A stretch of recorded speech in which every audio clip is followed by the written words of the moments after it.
hello, and welcome to the Ross Cloud Podcast. I'm your host, Car.Ross Sr. And this platform was created to motivate and to inspire in hopes that you will become a better you. You know, I'd like to give a shout out to everybody that's listening out there. Thank you to our hometown for supporting our home state, North Carolina, stand up. Shout out to Winston-Salem, North Carolina, Greensboro, the Gate City. Hey, listen, it's homecoming, y'all. It's homecoming week, baby. Yes, sir. Aggie Pride Worldwide. Oh, yeah. And we are really, really excited about this week. And get out there and enjoy yourself. And please be safe, for sure, for sure. Yeah. Brittany Griner. Let's please keep her in our prayers. Listen, sister, we love you. We're praying for you, man, your family, for everybody that's going through anything traumatic in their lives, man. We love you, man. So listen, I'm here now with my hostess with the mostest. I have the one and only Miss Candi T. Jeter and Femi Osinowo. What's happening, y'all? What's going on? What's going on, everybody? What's going on? Yes. And listen, we got a great topic. We're going to talk about on today, and we're going to talk about self-esteem. And we're going to talk about self-esteem with men, across the board, period. Build up your self-esteem, love yourself, pretty much. And self-esteem, as we know, it's happening a lot within men. Man, so we're going to go ahead and get right into it. And hopefully we say something to you guys today that will help you. All right, so let's start off with it. Self-esteem. Self-esteem. I just want to go around the room real quick before I give this definition. And I want to hear from y'all in your own words what self-esteem means to you. And we'll start off with you, Candi. Self-esteem is how you see, how you look to you, and the value you place on that. So self-concept and the value you place on that. All right. What you say, Femi? It's how you see yourself. Okay, gotcha. How you see yourself, whether it's high or low, Mm-hmm. So it's how you view yourself. All right, cool. So I'm going to give everybody the definition of self-esteem: confidence in one's own worth or abilities, self-respect. That's what we got right there with self-esteem. Mm-hmm. Self-esteem is how we value and perceive ourselves, as everybody has stated. It's based on our opinions and beliefs about ourselves, which can feel difficult to change. Mm-hmm. We might also think of this as self-confidence. Your self-esteem can affect whether you like and value yourself as a person. So, as we build this and as we move forward with this, as it pertains to men, we see low self-esteem happening, whether it's maybe you're not where you want to be financially. Maybe you don't drive the car that you want to drive. Maybe you don't live in the house that you want to live in. Maybe you've been married 4, 5, 6, 10 times. Maybe you got a lot of children and your children are not talking to you. Maybe whatever it may be, there are a lot of things that affect men and their self-esteem on a daily. And so, Femi, I want to hear from you, being that, we know ladies are first, but I want to hear from you, bro. Your thoughts on self-esteem as, from your perspective, too. From your perspective. Right. And maybe you've experienced it. I know I have. From a personal standpoint, I try to be very transparent on here, but I'm not a victim. But from my perspective and experience, I've experienced that. So I'll go ahead and start off with you, and then we can continue to build from there. So go ahead, bro. like I said earlier, self-esteem is, how you view yourself or how you feel about yourself. Growing up in my early stage in life, when I was coming up, one of the self-esteems that I kind of dealt with is me being dark, dark skinned, so for a minute it kind of had me down a little bit, because even though I have tough skin, I've heard all the name callings, well, we done heard them all, ain't we? I done heard them all, bro. So you heard, you black this, you black that, you as dark as this, that, I have too. I know what you're coming from. I know where you're coming from. And it kind of hurts, growing up.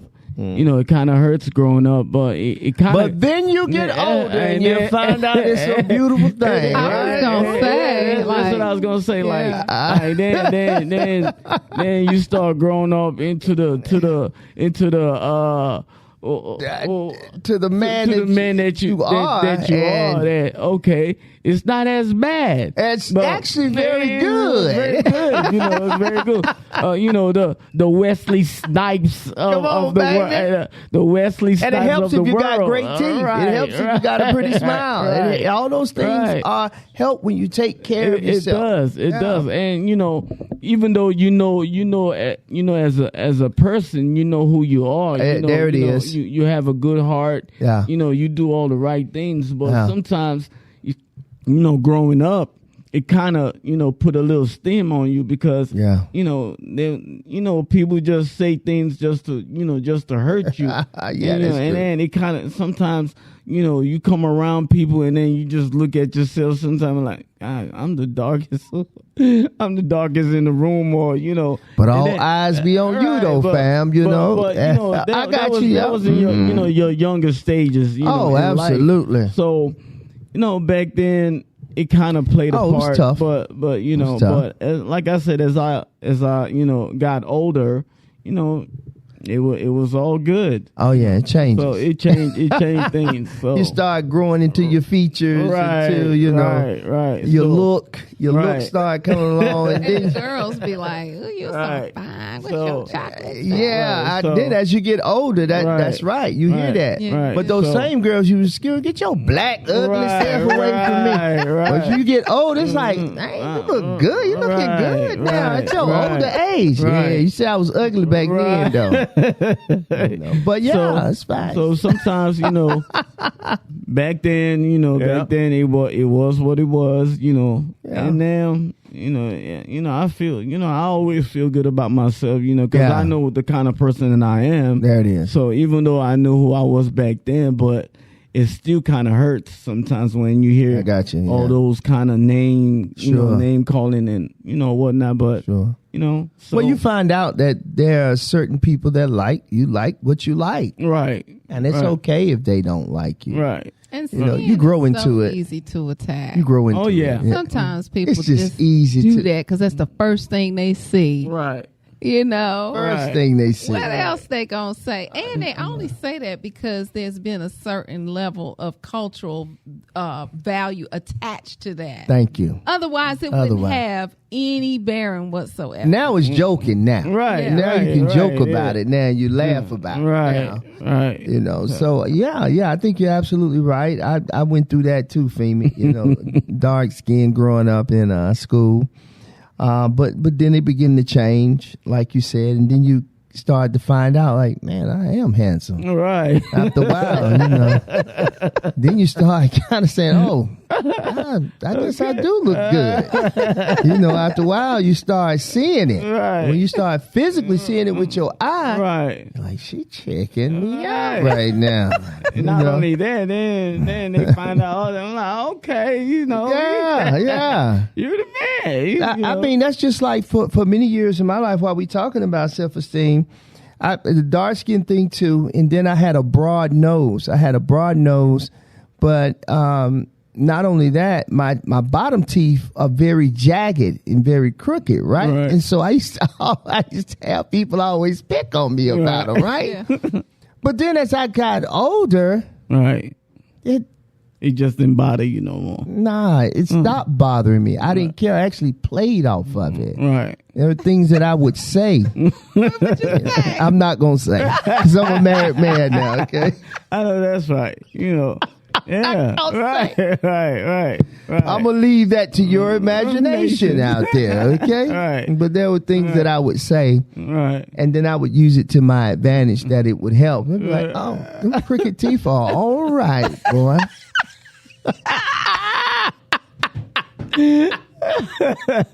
But yo, look, listen, man, we having fun. This is grown folks on here, all right? So we're having a very, very good time. But Right. you have to grow into, look, like you said earlier, Femi, you get to find out who you are. Right. And there's so many men that are going through, I talked about it not too long ago, about depression. You have to learn how to manage your depression.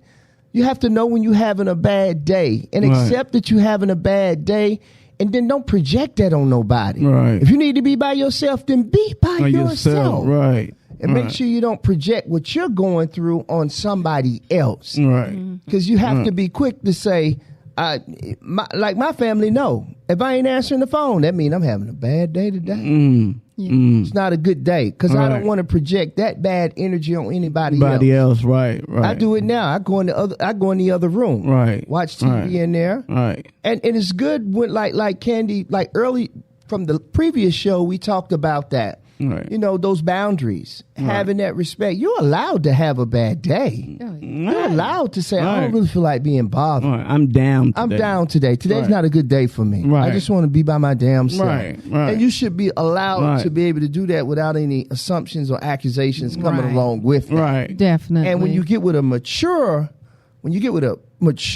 person, they're going to help you with that self-esteem. It's just going to work out. Right. Yeah. Because number one, they're going to be like, oh, he's not having a good day. I'm going to leave him alone. Right. Yeah, or make it better. Or make it better. Right. Or say the right things. Or say the right things. That part right there. Because leaving somebody alone is real easy. Oh, yeah, that's real easy, right? And sometimes you have to be careful about that. I remember when I was a little girl and I'm the baby of the family. Okay, yeah. So my whole punchline was, y'all leave me alone. Leave me alone. I used to say that all the time. Leave me alone. Leave me alone. alone. Leave Yeah, me but alone. that can be bad. And my dad said, you don't even know what it's like to be left alone. You better stop saying leave me alone. Right. And I didn't even really think about it. That's good stuff, Candi. Yeah. Right. Oh, that's good stuff, ain't it? That tongue, But man. when you That say time. you want somebody to leave you alone, Right. you don't really mean Nah, that. you You just don't. want whatever's happening to stop right now. right now, right? You know, but don't leave me alone. Don't leave me alone. Right. Because you don't want to manifest that kind of, No, That's right. that's it. That's right. it. You don't want to manifest That's that it. kind of thing. I like that. I like Right. that. Yeah. I think that's very, very good that you guys say that. And we say it, we say it without even thinking about it. Right. Yeah, Right. yeah. Can you just leave me alone right now? You sure that's what you want me to do? I can leave you alone now. Leave you alone. Right. Right. Candi in particular can leave you alone. You don't want to tell me to leave you alone. Right. It's cool if your partner can just sit there with you Right. and just Something sit like in that. quiet. Right. That's right. You want I something? like that. You need something? Yeah, Right. yeah, let Need me something. know. I'll be here if you Right. What you watching? And just sit there with you and don't say nothing. And sometimes when you could feel the energy when you see. Yeah, you can. Sometimes when you see your significant other, your spouse, your wife or whoever it is. Yeah. You could always feel you know them so well. You know him so well. So when it's up or down. Man, so, what? So When it's up, it's up. What? When And it's down, it's down. So and then you just kind of play around it. And, Yeah. just let them be for that moment. Yeah. And then they'll come back around. Yeah, So- the beautiful thing about self-esteem, when you find out who you are, like when you really, really found out your purpose, the true being of why you here on this earth, man, you rise above that thing. Yeah. I'm not saying you don't have bad days, Oh yeah. but yeah. you don't stay there too long. You don't stay in that condition too long.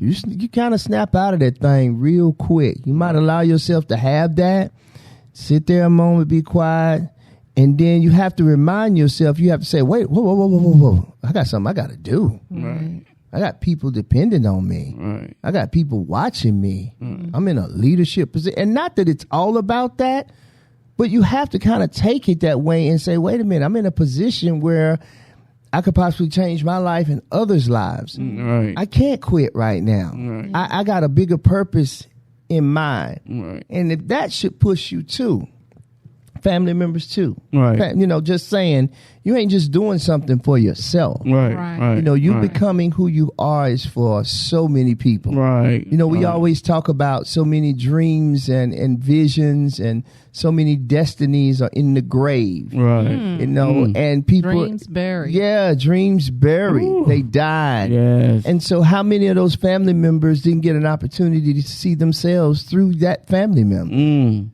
You know what I'm saying? Wow. And sometimes Wow. sometimes it goes back to the family when you find out who you are. Right. The true essence of who you are Right. sometimes can come through your family. You know, you find yourself sometimes in your family.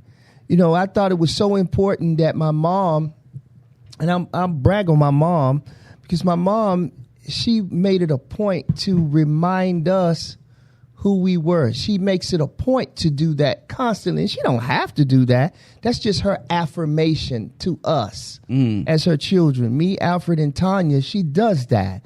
She tells us of our family lineage. This is who your great grandfather was. This is who this person was. This is what they did. That's Right. awesome. This is why you're the way that you are. Right. They could see that in you. Oh, correct, Right. correct. They can Right. see it in you. They Right. looking at it like, wow, Wow. you're just like your great, or whatever the case may Right, be. right, You know your right. cousin does this over here.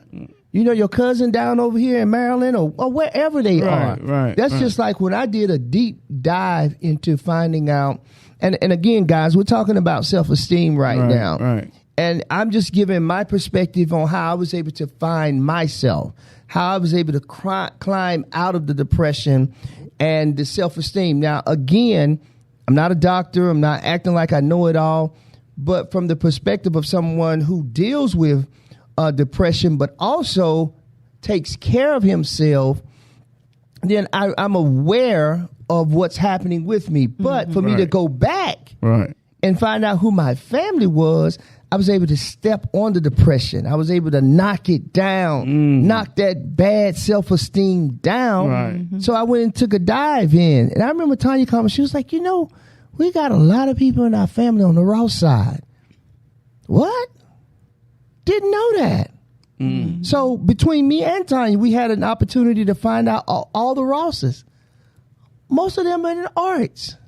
Same. And where do they live? Wow. Man, South Carolina. I got a whole, I don't know if I might have shared a little bit with Tanya's, but some of our lineage goes back so far. I won't say it right now because I'm still working on it. But Okay. you know, when you dive deep into, because sometimes we overlook our father's side of the family. But there's some gems in there if you go That's back. right. Because the blood carrier comes from the daddy. Right. Right. I think we forget Right. sometimes that the blood is in semen. So Right. the man is carrying the blood. When you ejaculate, it's blood in the semen. Right. So quite naturally, that's the side of the family. That's where the blood is. Right. That's your daddy. Right. He's the carrier. Now the woman gives birth, you know, and then the man, it's the blood. Right? Right. That's the bloodline, right? So you have to take steps and go back and find out, like, okay, that's why that ancestry.com thing Right. is so people Have make you it. used it? I've never used it before. Have you, Candi? I started it, but I didn't go all the way through. Have you? Nah. You haven't used it. Nah. You have never used it, huh? Nah, I've never used it. I don't know. I might look into I it. think it's a good thing. I think it is. You know, you pay and find out pretty much who you are. Right. But when you take a deep dive into finding out who you are, man, it's like a Pandora's box is open. And you find out exactly who you are. And then this whole world that you've missed out on for maybe 45 years, maybe 50 years of your life, and you find it and you're at the best place that you've ever been in your life, that's exciting for yourself. Yeah. Right. Forget everything else. Right. It's exciting for you. Right. So now, And being even that we're so far removed from our culture, yes, that's important. That's important too. As a baseline. Yes, Candi. It's Right. important for us to know who we are as Black folks. Right. We need to know our history, the good and the bad. Right. Right. We need to know why we're built the way we're built. Right. Why is all this happening? Right. And we don't make excuses for bad things Right. or bad decisions, Right. but we need to find out why. Right. Right. And see, most of the time, especially African Americans, it's like we always hide a lot of stuff. Like, you want to hide this from your kids. And it goes, some things go so deep down the line. Like, some people like, I don't want to talk about it. And, let's just not go in deep down. Let's forget about that. And then Can't forget about that. You can't. Because things just start popping up, and then like, why is this happening, or why this in my side of the family? Yes. I see my cousin and he's going through that. So why is this? Why are we going through the same kind of thing? It's and then you have to look, like you said, you have to, search deep down. Into You got to. Like, okay, so it all started back then. Back this generation. Yeah. Sometimes you find out. You used to hear some of our elders say that's a generational curse. Right. I was getting ready to say that. Good or bad. Right. I mean, good or bad. Right. But we're talking about where the hell they get that from? Right. Well, child, your uncle was mad about 15 damn times. He got about 20 children. Right. See? I'm just saying. And you might marry one. And you might need to marry know. one, and you don't even know. But the point I'm making is you'll find out why. This is not making an excuse for why somebody did what they did or made the decisions that they made. But what was your uncle like beforehand? Right. What was your great grandfather like? Right. What did he do? Right. What was this person like? So you can begin to connect the dots.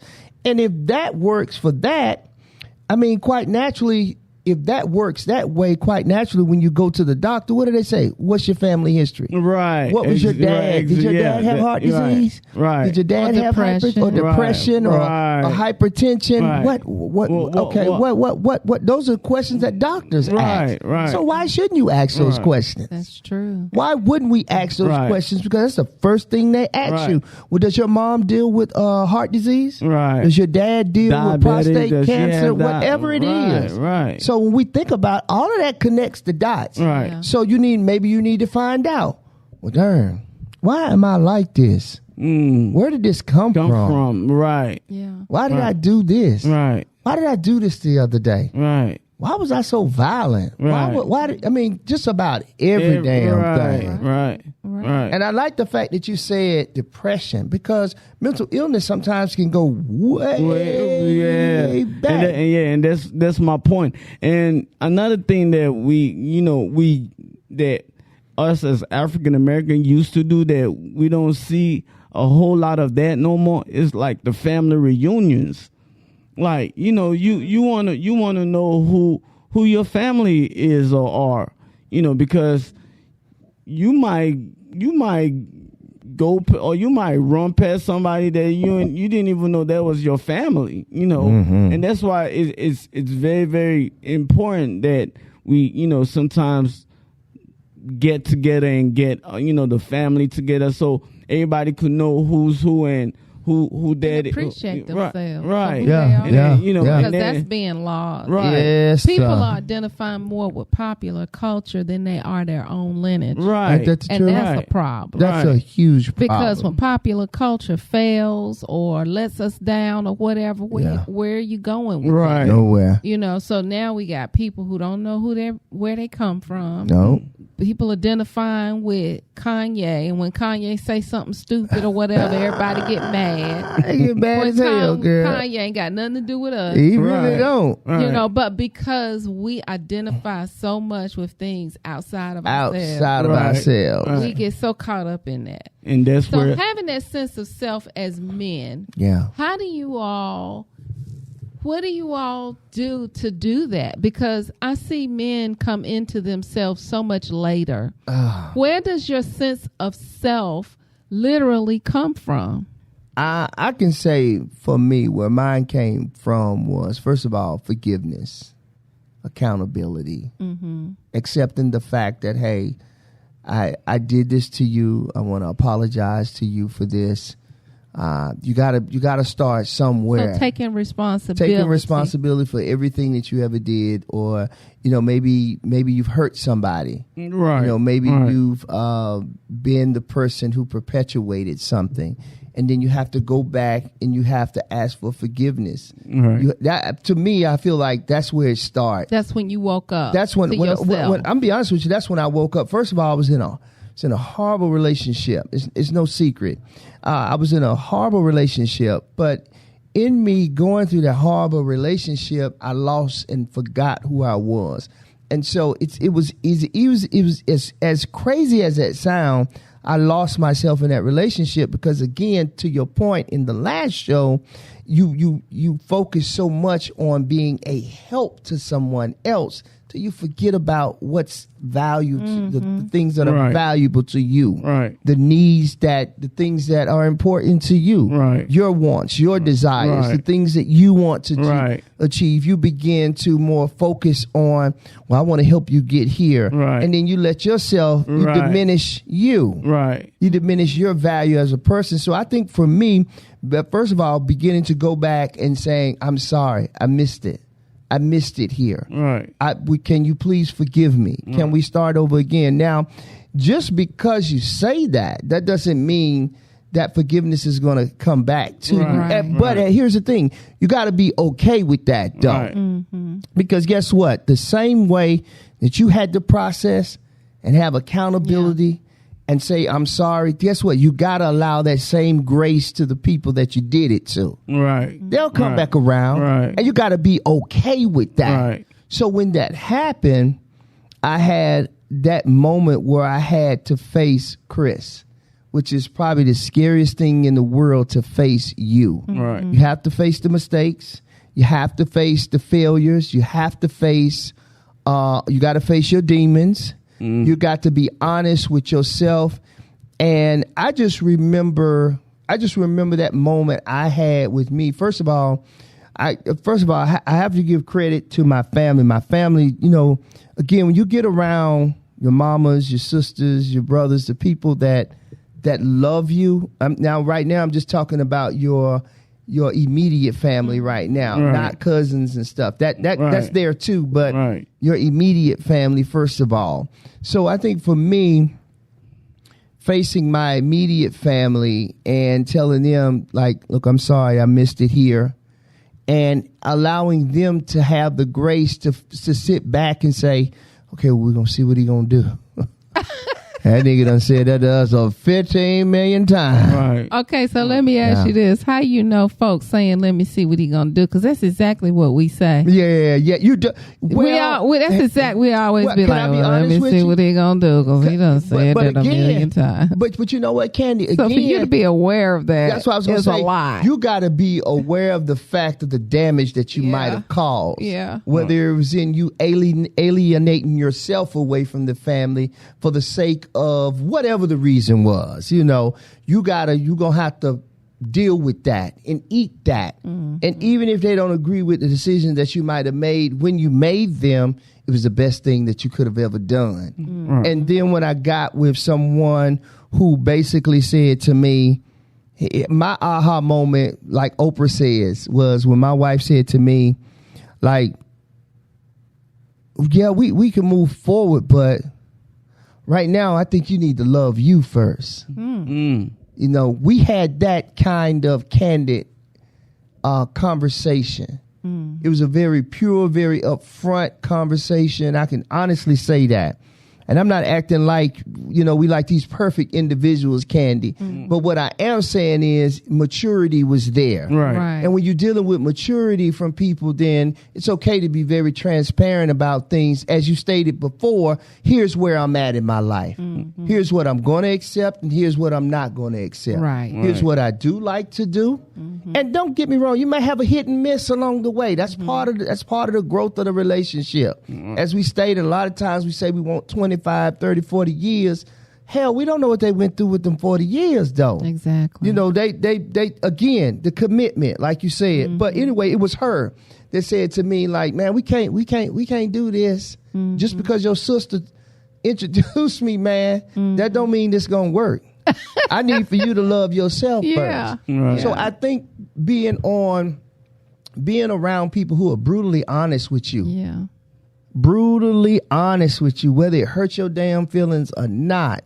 They want to see you exceed or excel at whatever it is that you're trying to do. Right. But being very brutally honest with you and saying, hey, man, you ain't ready for this. Right. I need you to go love yourself. And so I literally, for me, Candi, mine probably was a little extreme. I checked myself in. I was real with Chris. I got to go lay down. Yeah. I got to go to a facility. I need some damn help because this shit ain't working. Yeah. I can't keep doing this.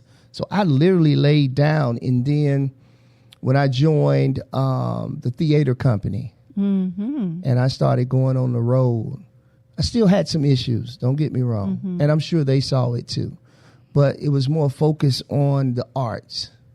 Me going into the arts, getting my rhythm back, into this artistic person that I am, very creative person. I love the arts, but that's where the healing began for me. I can honestly say that. And as I transitioned, I started finding Chris. Good. Every step of the way. Such a That's good so way crazy. that you put that. I wasn't lost. Yeah. I had to refine Chris again. Yeah, you had to get back to you. I had to you get back left to, you. I left me. Yeah. So I had to get back to the true essence of who I was. I sung all my life. I acted in different, on stage pretty much all of my life. On big stages all of my life. When you really think about it. When I really think about what me and my sister, my family, I had to think about that. We were on these stages as kids. So after you start reevaluating or, like you say, assessing it and sitting back and saying, wait a minute, I found Chris again. And when I found me again, it was like an awakening. And I can honestly tell you, when I hear my mom and my sister, Alfred, Femi, and Dina, they say, man, we cannot believe that you are here. That you chilling now. That you chilling now. Yeah. Right. Man, Right. you really are happy. Like, so it's not all about me, So but what does it feel like when you're on a journey like that? Like, what do you feel in your mind? Are you aware of what you're doing? How do you feel when before you got to that point and you're over here, over there, you're doing this, you're doing that, you're doing too much. What are you doing? I'm going to be honest with you. I didn't know.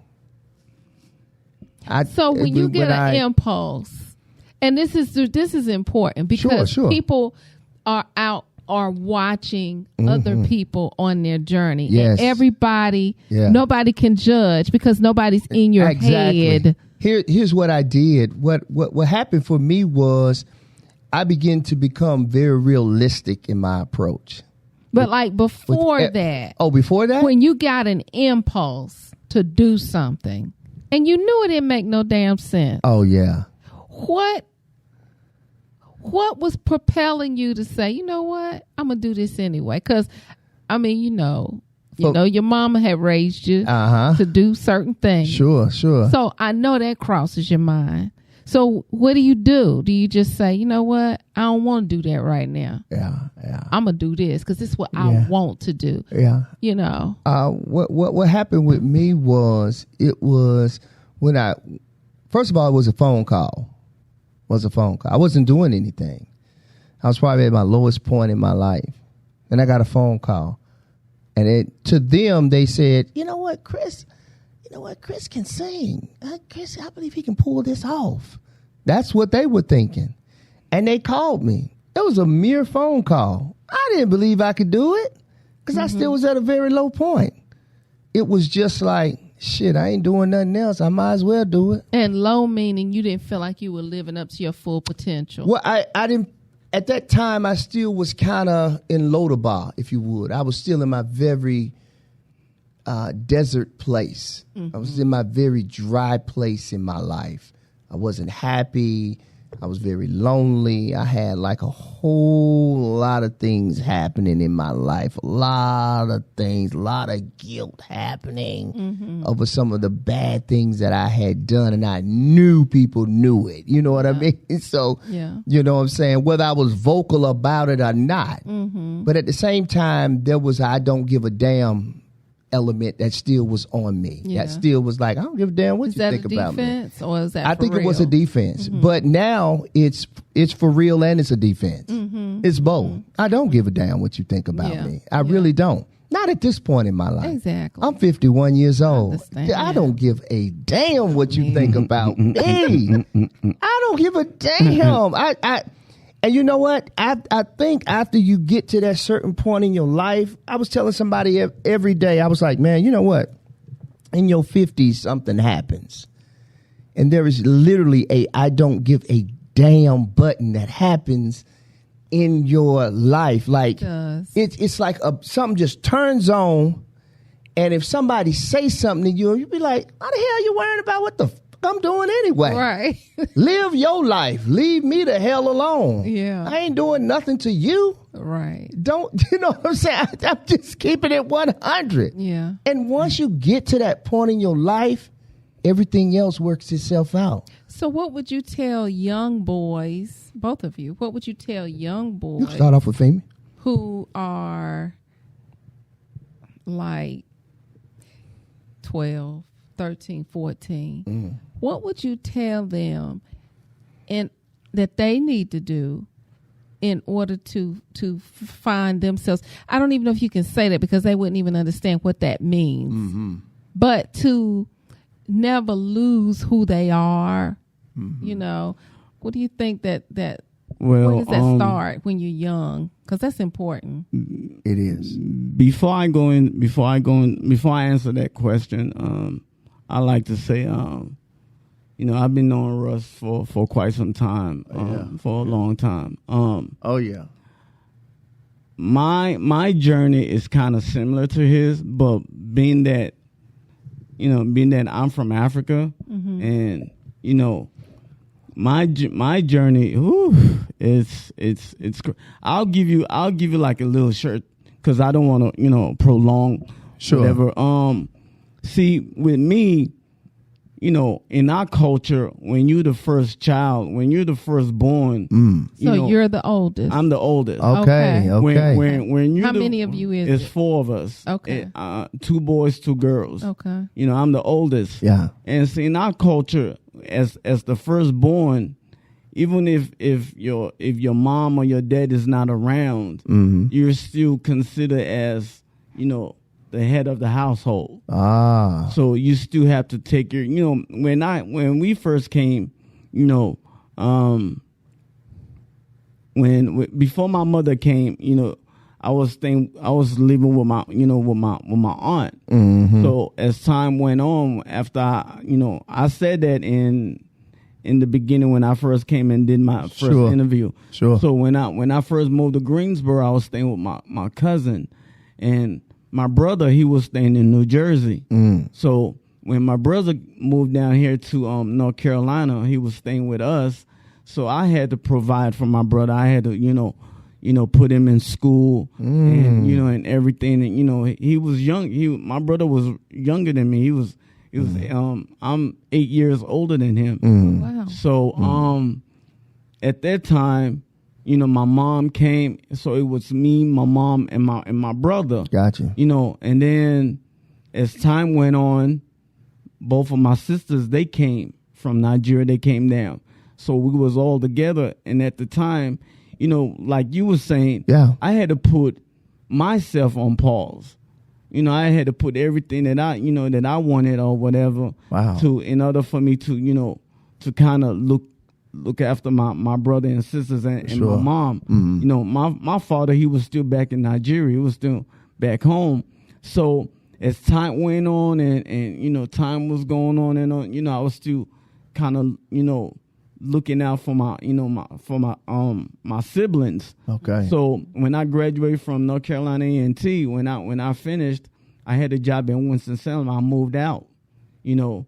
So I still had to, you know, I got you. be the dad, you know, from afar. But because, you know, that's what the firstborn, you're always put on this pedestal, like the firstborn has to, you know, keep an eye on his siblings. Sure. You know, as being the oldest. Yeah. You know, so that went on for a long time. And then, you know, my mom and my dad, they got a divorce. You know, during that process, you know, I was still trying to find myself. Absolutely. I was yeah. still trying to, you know, trying to get to be the dad. I got you. You know, trying to take care of my siblings at the time, you know, because they You were didn't have a chance to really Yeah. find Nah. yourself. 'Cause you So was busy I didn't- taking care of yeah, I was- Exactly. I was been trying to, you know, trying to take care of my family. Yeah. You know, Yeah. being that my dad was back, my mom is here, and we was going through all of that. You know, so, you know, though I left myself, you know, in the process. You know, I left myself, was trying to figure everything out. You know, I didn't have nobody to go back to and say, look, help me. Right. You know, I was trying to make sure that everybody was good. Yeah. You know, even though in my, you know, to the best of my ability, you know, I Sure. did what I had to do, you know, to try and help my siblings out. Yeah. So when things went on and on down,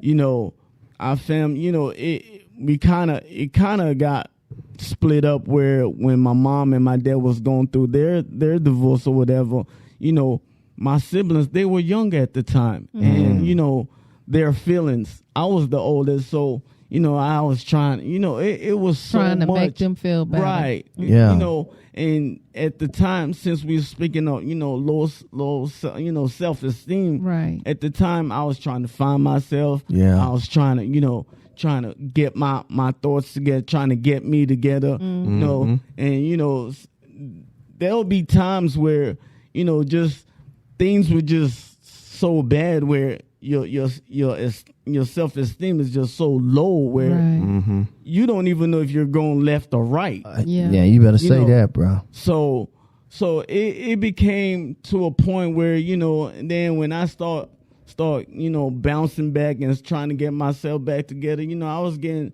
to this age where, okay, now when am I going to start figuring out Right. me? Then, you know, when am I going to start thinking about myself? You know, so it got to that, you know, age. It's like, well, I got to start thinking about myself. Yeah. Because I didn't have nobody to go to and say, look, this is what I'm facing. Yeah. You know, can you help me out, or can you look at, you know, Right. you know, I have friends. You know, I have friends. I have Sure. family, but at the time, you know, I was just there.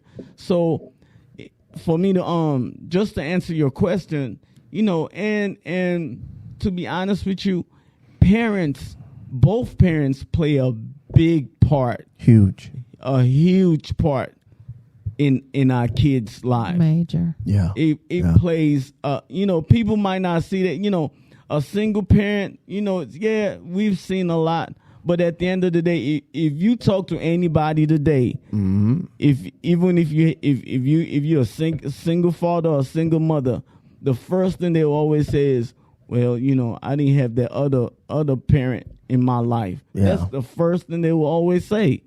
And it always affects their self-esteem in the most high. So if you what I would tell a young boy right now is, Yeah. at an early age, just know who you are. and be happy Yes. with who you are. Always, Yes. And put God first in your life. Yeah. It is very, very important. Like you have to know who you are. You have to find out all this X questions. So how do you put God first? Let's break that down, because that might not be so obvious to some people. I was going to say that. Because most of the time we all find ourselves find these demons inside of us. Mm-hmm. And if you already know what you know, then you have to know what you don't know. Mm-hmm. And what you don't know is sometimes when you call on to the Most High, all it takes for you is to get on your knees and talk to him just the same way. Mm-hmm. You could always give to the bad. You could always give to the good. Okay, Absolutely. that's good to know. Yeah. So without just like I said, love yourself first. Yeah, Have to. Love yourself first. Fix yourself first, because if you don't fix yourself and you want fix yourself first.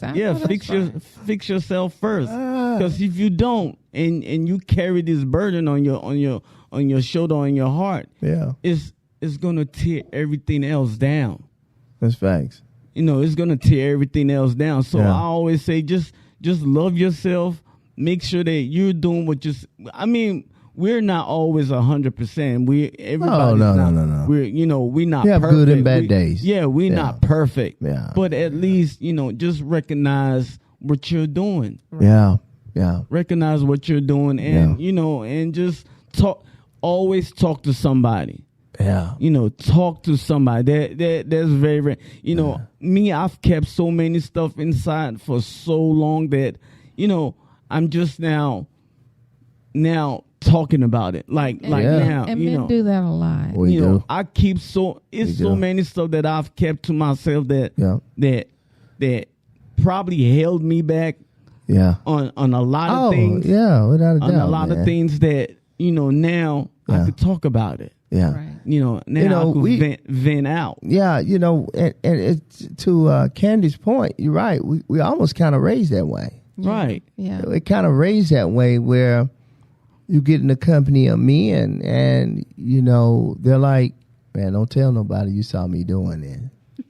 Yeah. So you stick with that pretty much. That becomes a part of your DNA. Mm-hmm. That becomes a part of, well, I had old sleazy uncle that showed me porn when I was 9 or 8, or 7. Right. You know what I'm saying? I'm the point I'm making is, sometimes things are projected on our kids, or nothing is sacred anymore. Right. Mm-mm. We live in a society now where everything is exposed. Everything's exposed. Even as an adult, man, it's difficult to keep yourself. If I'm just being very, very transparent, we don't. And the other thing is, we're not real. Right. We're not real about what we see, or about what we see happening in our society on the day. Like, if you got young kids, and how do you keep your core values and the things that you value, or the things that you hold very near and dear to you? Nothing's sacred anymore. Yeah. Like now, you can turn on YouTube and you can see somebody shaking their ass and their whole ass out. Yeah. And you sitting here like, damn, I want to do it now. I want to have some sex now. I done watched all this soft porn all damn day. Yeah. I mean, we just talking about just being real. We see so much soft porn in a day. That's true. Our minds are programmed. Right. You think about it. Just think about it. Nothing's secret anymore. Right. Yeah, You turn on the and TV. somebody on a pole. Yeah, Right. Easy. nothing's left to the imagination anymore. Right. Because we live in a shock society now. Everything has, and if it has shock value, then that's when you get the bag. Right. Everything, nothing. We pay for that. We don't pay we? for that Right. now, right? Right. Think about it. Most of the influencers that are doing things, there was a shock value to them that made people jump on board and like, oh, I like them. Yeah. Right. One thing Kevin Samuels, to rest his soul. He said some good things, but he had so much of a shock value to what he was saying. It was a lot of truth to what he was saying. Right. He was very in your face with it. Right. He didn't give a damn what you thought about him, right? Right. Which made it even more of a shock value. Made you like, oh, I'm finna sit here and watch this. Yeah. Right. Yeah. Yo, Even whether you like him or not. Whether you like him or not. He had That's a just lot of viewers that he didn't had a lot like of viewers him, that and they didn't was like watching him, but they was watching. Right. That's just like the cussing pastor. The cussing pastor. Yeah.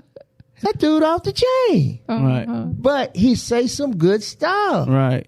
But there's the other side to him, like, I can't believe he out here cussing in the name of God. Like, but we sit and we watch it. Right. Charleston White, we sit and we watch him. That's another person I was going to say. Kanye West, we sit and we watch these guys that have nothing sacred anymore. People say what the hell they want to say. Now, to that point, do they have good self-esteem? Is their self-esteem high because they're so vocal? Because they're being themselves? Or are we looking at the fact that there may be something going on with them too? Yeah. Well, every time, I mean, everybody has something going, whether you like it or not. Yeah. Now, self-esteem, like I said, it's viewing yourself. No. The point that I'm making is, do they have low self-esteem? Do they have low self-esteem that causes them to be that way? That's where their esteem is, in them being. So you're saying that's how they bring their self-esteem up? Correct. By getting this attention. Right. Yeah. I wouldn't say that because, to the point now we all know that, you get on social media now, you get paid, you trying to get the bag. So now people like, look, I'm going to go this route. I'm going to go all out. I'm going to go all out. Okay, but there's a caveat to that. Yeah, but are they really healthy? Are they really healthy mentally and spiritually and emotionally? If you really, really sit down and listen to what they're saying, I hear what you're saying. There are a lot of truths in what they're saying. Okay, but now, I hear what you're saying, but are they really healthy? Are they really okay? They probably are. I don't know. The same way. We can't say that, right? Look, we can't say that, right? We can't say that because can't say that. You know why? How many entertainers kill themselves? Yeah, but we enjoy the shock value of who they are. Right. That's the point I'm making. So guess what? They may be that persona in front of us, but at home they dying. Yeah. But they're killing themselves. Especially men. So come on, especially men. Yeah. Right. But put it this way. The same way I'm not going to put it that way. I'm going to put a different perspective on it. Okay. Put it in this perspective. Go ahead. The same way we are talking about it, we've had our own past, right? Sure. And we've had our ups and downs, and we know where our self-esteem is at.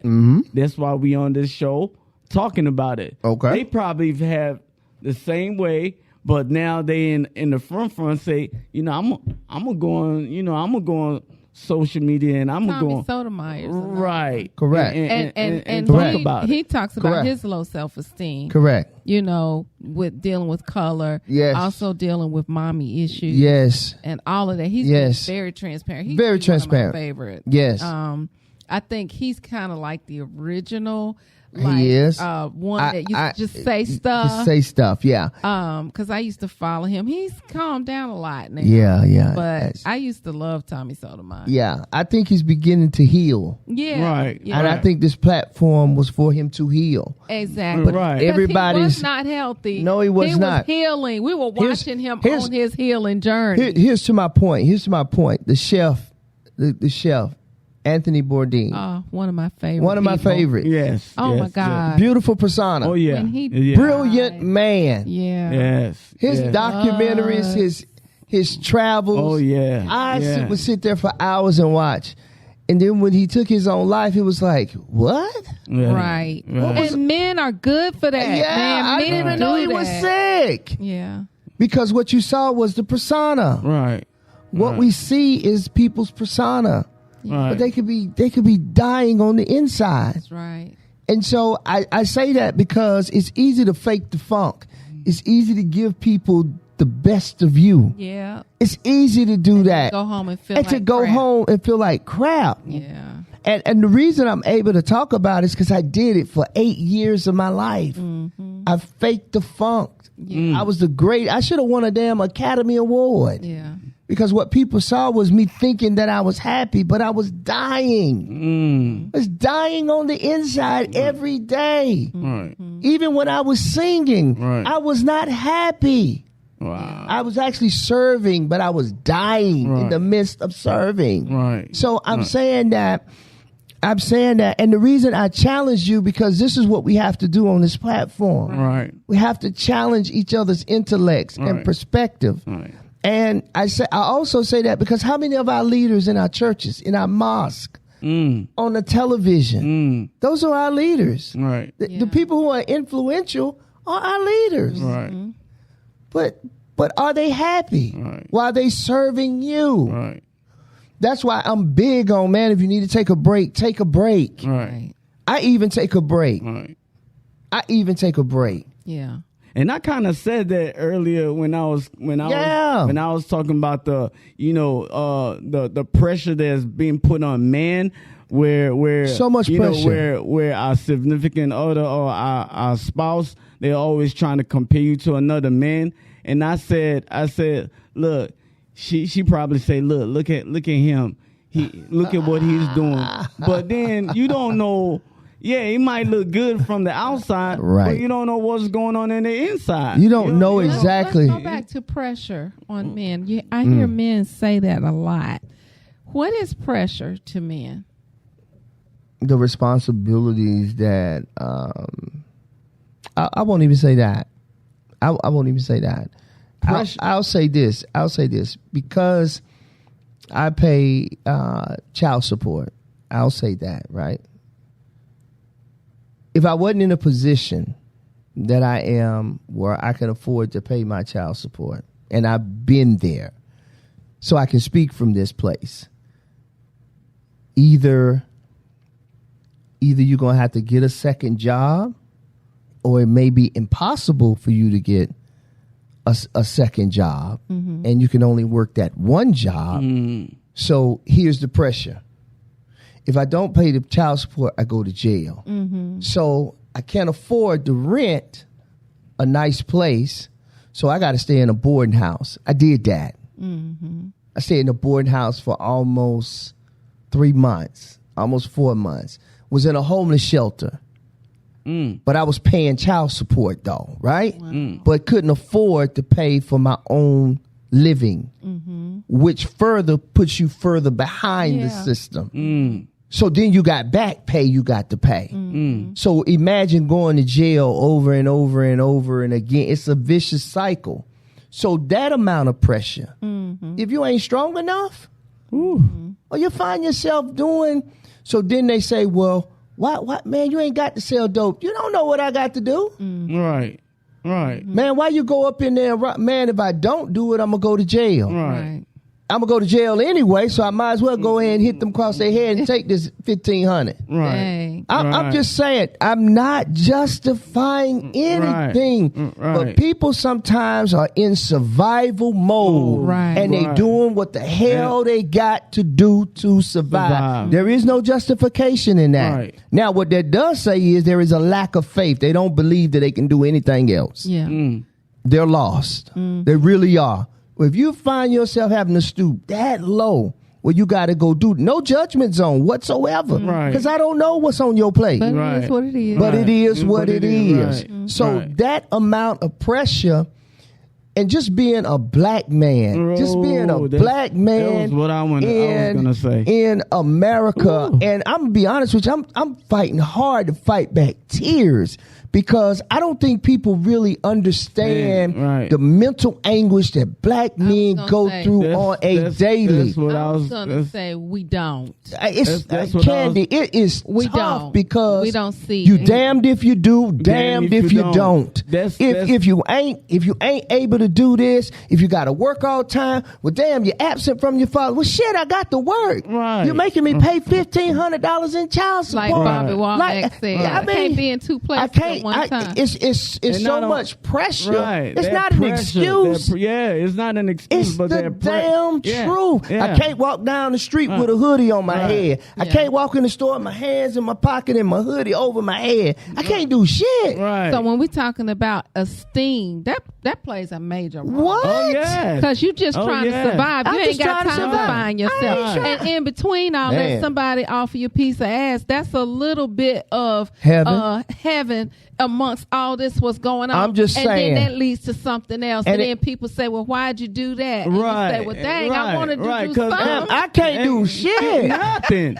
Ain't Wow. nothing. But see, we don't talk about that. Yeah. We just brush men feelings Right. up under the damn. Yeah. Oh man, get your ass up. Yeah. So what if she said that to you? Yeah. Well, what if that motherfucker want to cut me tomorrow? Right. Yeah. What if she want to kill me tomorrow? Right. What? It's okay for her to say that to me? Now, if I was a man and I said that to her, then that'd be borderline So mental you can't abuse. retaliate. You can't retaliate. You can't do nothing. You got to sit quietly and you got to take it. Yeah. Yeah. And that's Pretty with much. everything. And then when you Pretty do much. wild out, people say you done lost your mind. Right. Yes. And if you don't do nothing, he's Oh, lazy. he weak. He lazy. weak. Wow. Man, he's Right, sorry. Yeah, see, Well, damn. And that's the If I really thing. cut up- it is, and it's like, what do I do? Yeah. So that's why men it's just like- go somewhere and sit down and be quiet. I'm going to be honest with you. Yeah. Yeah. Right. Look at the football players. Look at what they got to go through on a daily. Hell, you better not do 100 miles per hour in that Ferrari. Oh, they going to demonize you. They going Right. to cut your pay.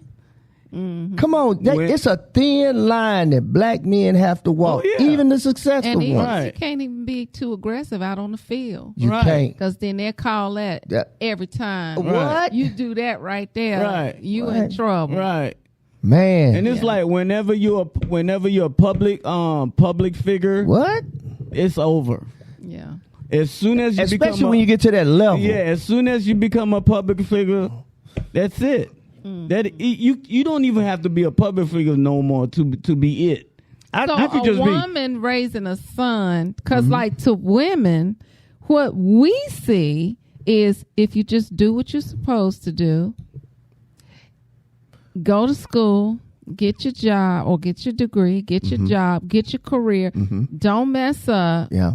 you're going to be all right. Gonna That's be how we okay. look at it. Yeah. So it's not that easy. Oh, Nah, man. you got it's You can't even have it's- fun, Candi. It's steps to it. You can't even have no Steps to damn it. fun.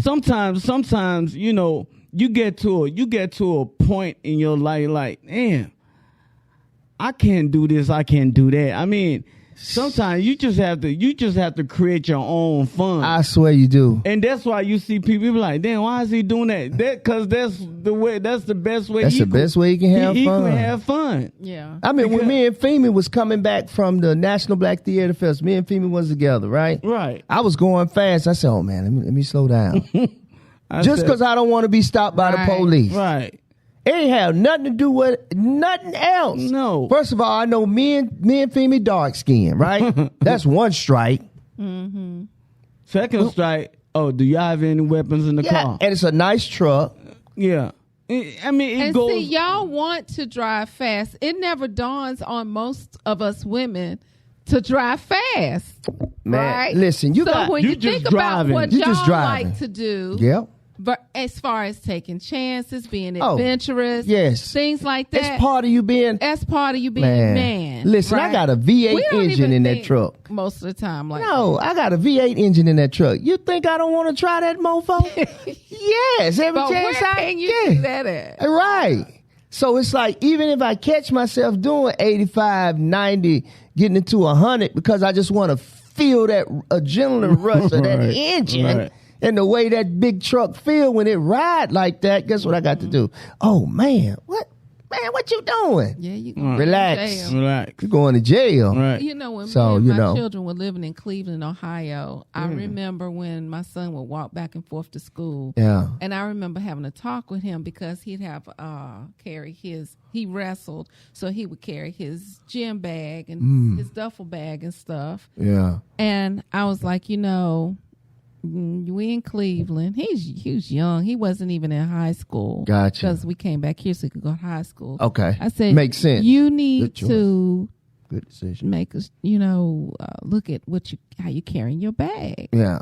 I said, because the cops will pull you over and search your bag. Sure. I said, but just know that they aren't allowed to do that. Yep. You are a minor.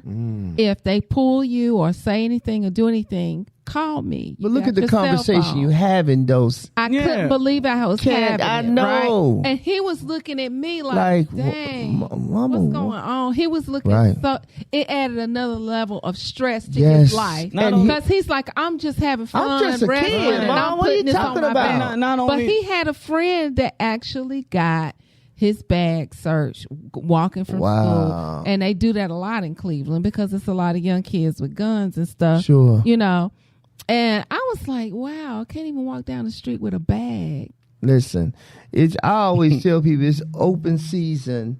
It's open season. And I don't think it ever went away on black men. And I know people be like, oh, man, it ain't that bad. It ain't that bad. I'm fatigued of talking about it, too. But, man, whatever. Mess up. Yeah, and see where you end Mess up. Yeah. Just mess up one time. Yeah. And once you do that, it's like a real. domino effect. Candi, listen, man. I was telling somebody the other day, when you get, like when the Creator started blessing you, when God started blessing you, it's such a thin line. And you know yourself, right? So you like, okay, relax. Yeah. Now, if you do that, this right here is going to happen. Now, if you take it there, are you going to be able to handle everything that comes along with that? So that power of the pause, Candi, that's so like, that's so powerful. Like, I don't even think, when you said it to me the first time, I didn't even think about it till after the fact. I was like, dang, that's a hard bar. Yeah. Power of the pause. Like, dude, you need to relax. When you look at what's happening with, and not that anything was happening, the point I'm making is when you get to a certain level, and not that you are at this level, but some people may think you at that level, Right. and they just want to try you. Right. Look at Harvey Weinstein. Look at all of these guys that have gotten. I mean, look at them. Mm-hmm. Look how hard they've been hit. Bill Cosby was hit. Look, man, what? You better make sure that character on 1,000. Cause boy, when you fall, and then when you're a person of color and you fall, I'm sorry. I think it's just so much more detrimental. Right. I mean, don't get me wrong. Now, And they make some of sure them guys, of that. some of them guys are going through it now. I'm just making a point though. Like what guys? Harvey Weinstein and yeah. those guys. Oh, they being hit hard.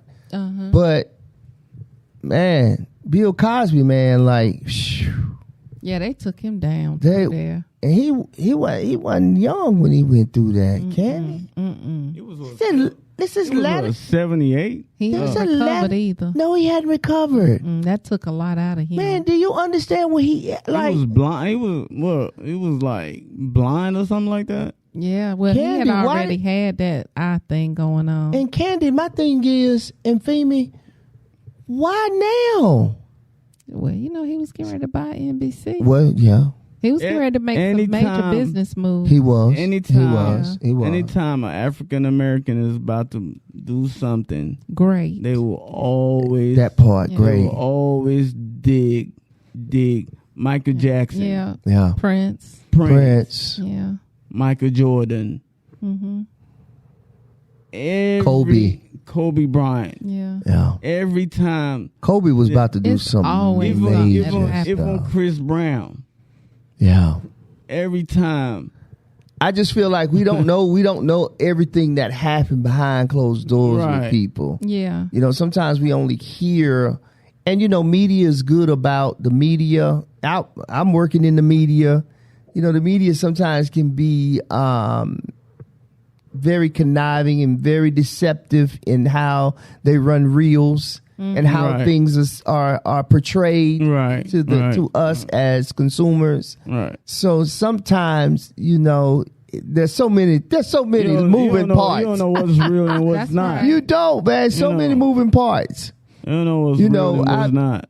We don't know if people are getting paid a substantial amount of money to be who they are. Right.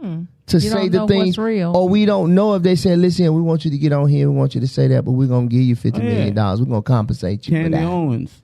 Yeah, we're gonna give you that. Okay, we're gonna make sure you you become a pawn. You know how stressful that is. Yeah. If number one, you black. Charleston White. So as a man, Woo. in order to get to that, I noticed that a man has to have a very strong purpose and be actually tied to that purpose and clear about that purpose. Yes. In order to be able to withstand, because I noticed that the men that are able to withstand the deviations of the universe and the distractions, they have a strong purpose. Oh, strong purpose. A strong purpose. Yes. And that purpose helps them stay connected to themselves. You know what? You can't do it. It's almost difficult to find yourself doing something other than what your purpose is. Yeah. Once you get Locked in. Yeah. And you really tap into it, like you tap into it, when you start investing into it, like I'm getting ready to start doing some things to really take this because I have to. Okay, so I'm going to ask It's y'all pushing me to it. Let me say that. Go ahead. I'm going to ask y'all this. So this is a vehicle, right? But it's not your purpose, but it's a vehicle for your purpose. I love that. Yeah.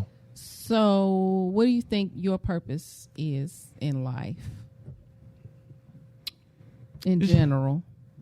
My purpose in life is to be who I am. I am who I am. And what does that mean? It means to touch people's soul, to speak my truth, to speak my truth and to help everybody else to understand my truth. And once they understand my truth, they could see me for me. And then it along the way, it'll probably helps whoever is going through the same thing that I'm going through or been there before. Okay. Yeah. So my purpose in life is to touch people, to touch people the right way, to send messages that, okay, I've been where you've been. Do it this way. So Femi's purpose is to touch people's soul by being his authentic self. Right. That's what I heard. Right. Right. Right. So like when we talk to like young people and we ask them that, something that simple. Yeah. So that when they get off track, I think that was Tupac's purpose. Yeah. That's what I hear. To touch people's soul by being real, his authentic self. Right. Yes. Because when Tupac say something, it's like he makes you question yourself. Right. Say, wow. Yeah. Right. Tupac hit Yeah. something right there. I Right. need to dig deeper in myself Okay. You had to dig deep in yourself to understand where he was coming from. Right. Yes. Right? And- That's a purpose. Right. Purpose. What's Chris's purpose? My purpose is to motivate, to inspire, to help people become better. Yeah. Right. And the reason, throughout your life, if you grown up in church like I did all my life, there are certain things that people say to you that you think is going to be your full purpose. But then as you begin, even now with me doing this, I can tell that things are shifting. Yeah. Even the way I convey something. Yeah. Even the way I talk about it. Right. I've seen several shifts happen for me, even from the way that I start the show, even there are so many different, it's almost like you begin to rest into whatever it is that you're doing. But as you're resting, there's so many other things that the Creator is saying to you, or the divine is saying to you. The universe is speaking something totally different to you, till it's making me relax in what I'm doing. And I'm okay with who I am. And I'm okay with the mistakes that I've made, because here is the thing. What the platform was built to do was just that. But how can I give you these nuggets unless I've made the mistakes? I can't tell you anything if I hadn't gone through anything. I can't tell you a damn thing if I haven't gone anything. But then it won't carry any weight until I actually start. Now I'm here. Right. So now people will say, okay. They won't start believing. They won't start believing you until, okay, hey, 1 year, you're still at it. 2 years, you're still at it. Right. That nigga been doing this about 10 years. Let's start listening now. Yeah, and that's sometimes it's like that. Yeah, it does. Because people are really watching you. They may not say that they are. Oh yeah. Let me see what he gonna do. Right. But sometimes people are sitting back. Let me see how long he do this. Right. Man, we done seen Ross done did a whole, and I have. Right. I've done a million things. I can honestly say that. Yeah. Right. But sometimes being very talented and being gifted or having a bunch of talent, sometimes it can be good, but sometimes it can be a curse too. Right. Because you can find yourself doing this, flip-flopping out of every damn thing. Right. But when you finally settle, there's a lot that I can do. Right. Yeah. But when you settle into something that really brings you peace, that brings you joy, to know that here's another way that I'm able to help someone become better.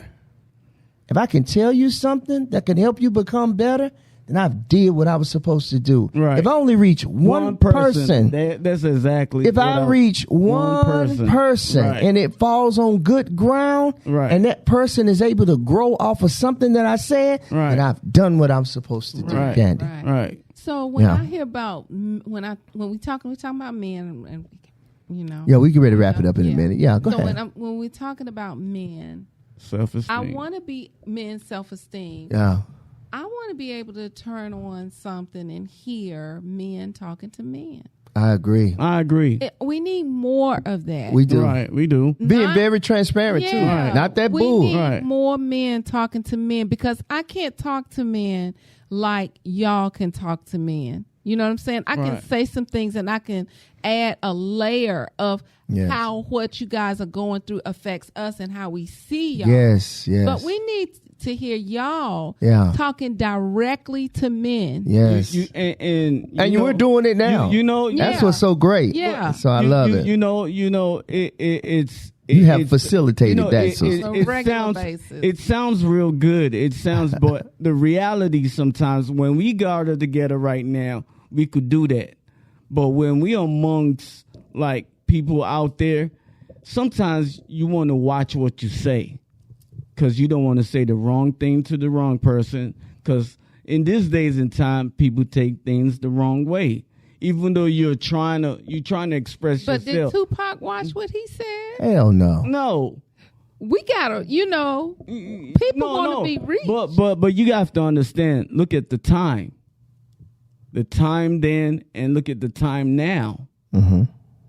If I'm talking to Chris, Chris understands me. Yeah. If I talk to somebody that's 20, 25 years old, guess what? Man, you know how many times? I'm gonna be honest. I'm not saying. All of them won't listen. I see what you're but saying, there's some. But them ain't your people, and So they better ain't. not come for you because you on your own in your own. I was gonna say that. Yeah. Right. Here's what I'll say. Here's what I will say, though, Femi.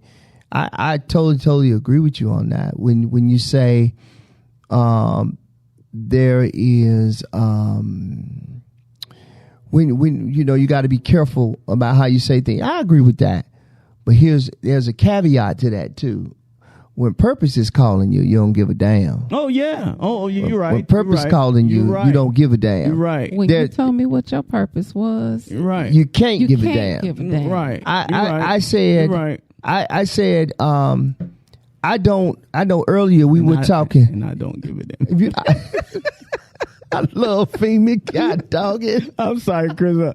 I don't give a damn. But you know, do not have to apologize. You do not have to apologize. And I don't. Femi, you do not have to apologize for being yourself. Not in here, bro. Oh, nah, bro. You know, when you've gone through so much in your life, you don't have to apologize for being yourself. Because people will kill you tomorrow, man, with their damn words and say whatever, man. People put you in the grave and you ain't even dead, man. People would kill you. But here's what I will say. Do I think there's a responsibility that comes with being very vocal? Yes. It's a huge responsibility. But if you don't give a damn, then I guess you prepared for what comes down the pipe. Right. Like we was talking about with Mr. West. Right. You know, so I guess if you're on a mission to be just that and some of the other people that we talked about earlier, I'm not against them. I love free speech. I think we all should have free speech. It's okay for you to say what you feel, but just know that there is a responsibility that comes with that, and just know that your ass might get sued. Yeah. You might. There are some things that's going to happen, but you know, what's my man Howard Stern? Yeah. Oh yeah. For years did shock radio. He did. For years. But now in his older age, he's really calmed down. He's calmed down a lot. Yeah. But guess what I say? That comes with getting older and wiser. There are things that I'm saying now that I typically probably wouldn't say. That I probably typically wouldn't say. But when I get in here, I'm a different person. And I think everybody turns into a different person, because at that point it's like, I need to help somebody. Right. And sometimes helping someone, you at war with whatever they're going through spiritually or mentally or emotionally. Come out. I can't be nice to whatever they're dealing with. Right. Because it wasn't nice to me when it was dealing with me. Right. So we have to talk directly to whatever that damn thing is. But I digress. And, you know, this topic could go on forever. Right. And I tell you, that Candi, she has a way of pulling it out of you, know. Oh, yeah. Oh, yeah. Oh, yeah. Oh, yeah. That girl will pull something out of you, won't you? Oh, yeah. We're back, y'all. We're back. I know. We're back. We're back. But you know what? It's good to have people around you that will pull the greatness out of you. Yes. See what I'm saying? Yes. And so it's good to have you, sister, on this, because there is something that you see in each and every one of us that we might not even see in ourselves yet. You're absolutely but you're pulling it out of us. You're like, oh, it's something in there. Right. Yeah. I'm going to pull it out of both of them. I want to hear the men's You voice. want to hear us. Yes. And you like, I'm going to pull it out of them. Right. But that's what our sisters do for us. Yeah. Because they love us so much, they want us to be at the pinnacle, at the greatness of who we are. And the only way you can do that is get down into what's in there. Right. So, sister, we love you for that. Yeah. Thank you. We love you, Candi. God, we love you. God, man. So glad to have you on here, sister. This is what I'm talking about. Right. Our black women love our black men. Yes. And the only way she could get to that question is she had to dig it out of us. Right. And boy, she did, didn't she? Right. And we went backwards, forward. Did we know? Yeah, sideways. And Candi over here so gratified. She was like, I knew it was in there. Chris over here almost started crying. And you know what I mean? Well, shut the hell up, baby.